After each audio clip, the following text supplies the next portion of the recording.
Assalamualaikum warahmatullahi wabarakatuh. Bagaimana kabarnya? Semoga kita semua senantiasa dalam lindungan Allah Subhanahu wa Ta'ala. Baiklah anak-anak, di video kali ini kita akan belajar tentang modernisasi dan globalisasi. Apa itu modernisasi dan apa itu globalisasi? Apa saja penyebabnya dan bagaimana cara menyikapinya? Modernisasi memiliki kata dasar modern, berasal dari bahasa Latin yaitu modernus. Nah, modernus ini dibentuk dari kata modo yang berarti cara, kemudian ada ernus yang berarti masa kini.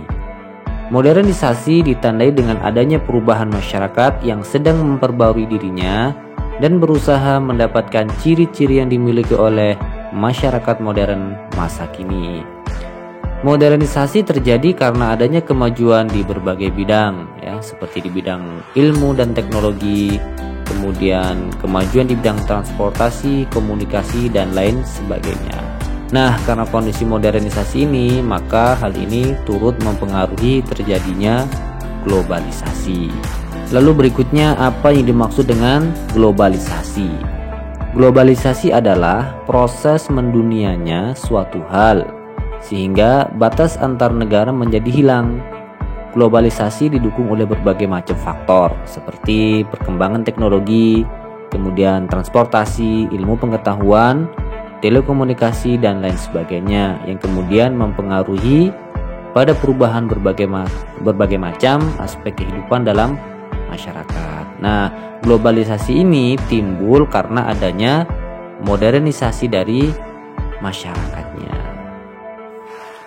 Berikutnya, apa saja faktor-faktor penyebab globalisasi? Nah, faktor penyebab globalisasi ini dipengaruhi oleh, seperti yang kita jelaskan tadi di awal, yaitu dipengaruhi oleh kemajuan dan modernisasi di bidang ilmu dan teknologi, kemudian di bidang transportasi, dan di bidang komunikasi.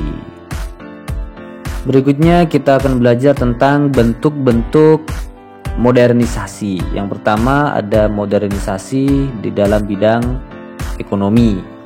Nah, di bidang ekonomi, modernisasi ini dapat kita lihat dari meningkatnya jumlah perdagangan internasional, di mana segala transaksi jual beli antar daerah atau antar negara dapat kita lakukan dengan mudah melalui berbagai macam aplikasi. Kalau antar negara, kita juga mengenal ASEAN Economy Community atau masyarakat ekonomi ASEAN, ya.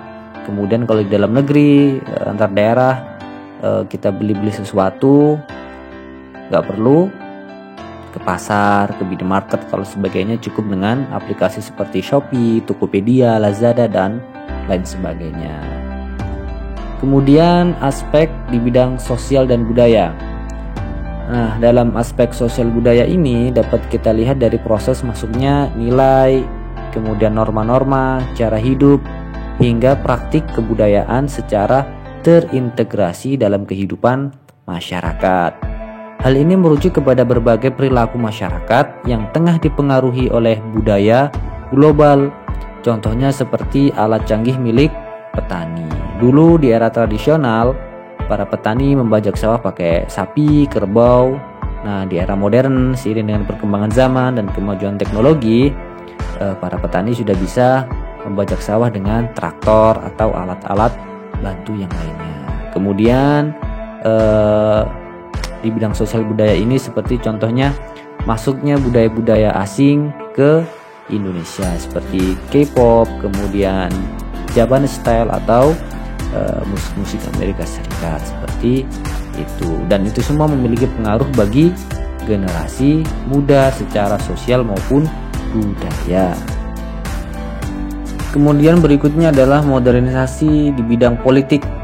Dalam bidang politik, modernisasi di Indonesia dapat kita tinjau atau dapat kita ketahui dengan adanya birokrasi dan pembentukan lembaga-lembaga politik yang modern. Contohnya lahirnya lembaga pemerintahan yang baru seperti Komisi Yudisial, kemudian Mahkamah Konstitusional, dan lain sebagainya. Kemudian di aspek pendidikan, ya, kita ketahui bersama dalam bidang pendidikan Indonesia lebih maju dari 30 tahun ke belakang.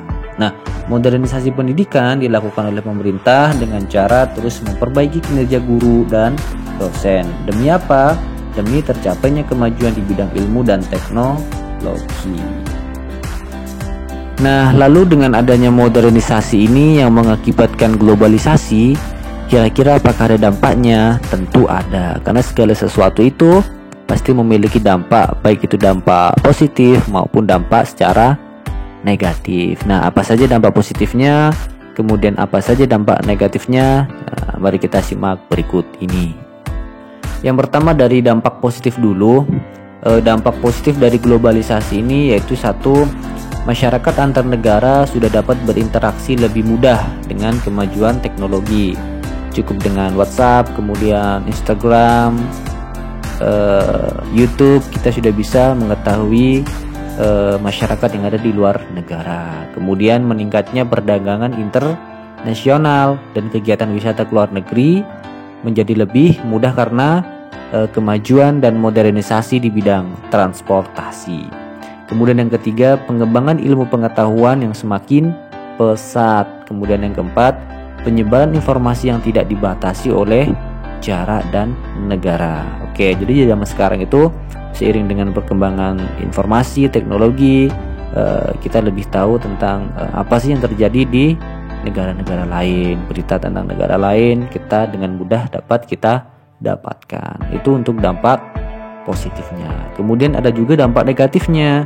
Nah, dampak negatifnya itu yang pertama, lunturnya nilai-nilai kebudayaan asli masyarakat, karena masyarakat mulai melebur dengan budaya asing dari luar negeri. Kemudian yang kedua, nilai-nilai kehidupan masyarakat dari luar negeri ikut masuk seperti contohnya budaya konsumtif dan juga hedon. Nah, ini adalah budaya luar negeri yang sangat tidak cocok diterapkan di negara kita, di mana konsumtif dan hedon ini adalah boros dan tidak hemat, sehingga melanggar sila yang kelima. Kemudian yang ketiga, dampak negatifnya, kehidupan pertanian yang mulai ditinggalkan karena masyarakatnya lebih tertarik di bidang industri. Seperti itu. Kemudian yang keempat, kerusakan lingkungan dan peningkatan polusi udara, manusia lebih konsumtif, individualis, kemudian kriminal dan kenakalan remaja sering dan sangat gampang kita temui. Nah, kemudian apa saja upaya menghadapi globalisasi? Pada dasarnya globalisasi bukanlah hal yang buruk dan memiliki banyak manfaat, yaitu seperti semakin berkembangnya teknologi informasi dan komunikasi tentu memudahkan proses interaksi dan pencarian wawasan atau ilmu pengetahuan yang lebih efisien, ya.